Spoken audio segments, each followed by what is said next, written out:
Hello guys, welcome back to my YouTube channel Ram के medical. जी हाँ दोस्तों, क्लास 11th और 12th से रिलेटेड जितने भी जूलॉजी के टॉपिक्स होते हैं उनको मैं इजी वे में प्रोवाइड कराता हूँ। और जो आज का हमारा टॉपिक है वो है डेंगू।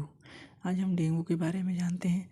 अधिकतर ये ठंडी और बरसात इन दोनों सीजनों के बीच में काफ़ी तेज़ी से फैलता है और इस समय डेंगू काफ़ी तेज़ी से फैल रहा है। और आज हम जानेंगे कि डेंगू के काटने से क्या मृत्यु हो सकती है, या डेंगू को काटने से क्या ज़्यादा दिन तक बीमारी हो सकती है, या डेंगू के काटने से कमज़ोरी आ जाती है, या डेंगू के काटने से हमारे बॉडी का कौन सा पार्ट कमज़ोर हो जाता है, या डेंगू एक जेनेटिकली डिसऑर्डर है जो कि पीढ़ी दर पीढ़ी चली आती है। आज हम इसी के बारे में जानेंगे अच्छे से। आइए हम जानते हैं डेंगू क्या होता है, कैसे फैलता है। डेंगू जो होता है ये कॉजल एजेंट वायरस होता है जो अरबो वायरस होता है, यानी उसको हम फ्लैवी वायरस के नाम से जानते हैं। उसी के ज़रिए फैलता है। ये कैसे हम फैलता है, हमारी बॉडी में कैसे आता है। जो मच्छर होती है यानी फीमेल एडीज मच्छर होते हैं जिसको एडीज एजिप्टाई के नाम से जानते हैं, उसी के काटने से होता है। सारे मच्छरों के काटने से डेंगू नहीं होता है। एक ही मच्छर होता है जो एडीज एजिप्टाई होता है, यानी टाइगर मॉस्किटो, जिसका कलर हल्का चित्त टाइप का होता है, यानी पूरा ब्लैक बॉडी होता है, उस पर वाइट लाइनिंग होती है। उसी को टाइगर मॉस्किटो कहते हैं। वही काटता है जो कि क्लीन वाटर में रहता है। ठीक। इसका जो फर्स्ट फेज होता है वो कैसे होता है, मतलब इसके काटने के बाद जब भी हमारा टाइगर मॉस्किटो कट कर देता है बॉडी को, तो फिर क्या क्या सिम्टम्स आते हैं। इसमें हाई फीवर हो जाता है, 39 to 40 सेंटीग्रेड टेम्परेचर हो जाता है।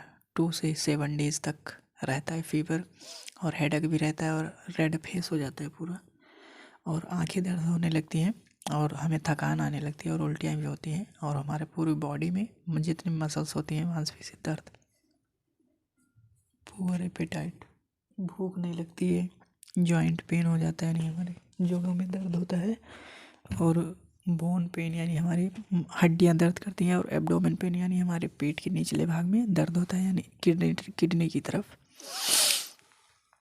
दूसरा है क्रिटिकल फेज, यानी यदि फर्स्ट फेज में ये डेंगू ठीक नहीं होता है तो सेकंड फेज में कैसे ठीक होगा या नहीं होगा, तो उस सेकंड फेज का जितने भी सिम्टम्स होते हैं वो after the 3-7 days of first phase, यानी पहले फेज की यानी 5 से 7 दिन बाद जब दूसरा फेज स्टार्ट होता है तो उसका 3 से 7 दिन तक ये भी होता है, तो सीवियर स्टमक पेन होता है, यानी हमारे पेट में काफ़ी दर्द होता है। परसिस्टेंट नोज़िया, यानी लगातार हमें नोज़िया होने लगती है, यानी घबराहट वगैरह, वोमिटिंग उल्टी भी होती है, और एनॉक्सिया यानी हमें चेतना कमी हो जाती है, यानी कि मूर्छित टाइप से, यानी बेहोश।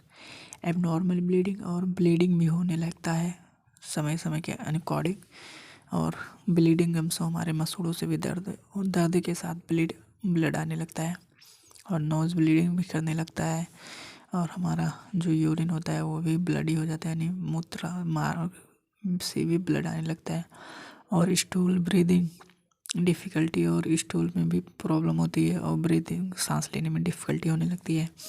रैपिड ब्रीथिंग यानी तेज़ी से सांस चलने लगती है, और रेस्टलेसनेस, और हमें थकान का अनुभव होता है, और फटीग और मोटा, और कोल्ड एक्सट्रीमिटीज, और ठंडी भी लगने लगती है, और पसीना बहुत होना था। Third phase is recovery phase, यानी ये 1 से 2 दिन इम्प्रूवमेंट हो जाता है। Maintain you recover everything in this phase, यानी थर्ड फेज में सब कुछ सही हो जाता है। ठीक। डायग्नोसिस ऑफ डेंगू, डेंगू को हम डायग्नोस कैसे करते हैं, इसको पहचानते कैसे हैं कि डेंगू है। इसमें टर्निकेट, ये क्या होता है, टर्निकेट टेस्ट होता है एक, और एक सीबीसी टेस्ट कराया जाता है डेंगू के लिए, क्योंकि डेंगू में प्लेटलेट्स की संख्या कम हो जाती है, और सीबीसी मतलब कंप्लीट ब्लड काउंट, यानी हमारा जो प्लेटलेट्स है वो 1.5 लाख से ले करके 3.5 लाख तक हो, वो 4.5 लाख तक हो तो समझो ठीक है। अगर उससे कम हो जाता है 1.5 लाख से तो समझो डेंगू हो गया है। इम्यूनोलॉजिकल टेस्ट होता है, और मॉलिकुलर जेनेटिक्स टेस्ट होता है, EMGTO भी होता है, और इसका ट्रीटमेंट, इसका उपचार कैसे होता है। इसमें कोल्ड स्पॉन्जिंग भी होती है, फ्लूइड रिप्लेसमेंट थेरेपी भी होती है, और ORS यानी जो ORS घोल होता है उसको पिलाया जाता है, और मेडिटेशन से भी होता है। और इसको प्रिवेंशन यानी डेंगू होने से हम कैसे कैसे बच सकते हैं। सबसे पहले तो होता है मच्छर जहाँ भी हो वहाँ बैठने दें ना दें उसको, और मच्छर हमको काटे ना, और हम मच्छरदानी का यूज करें।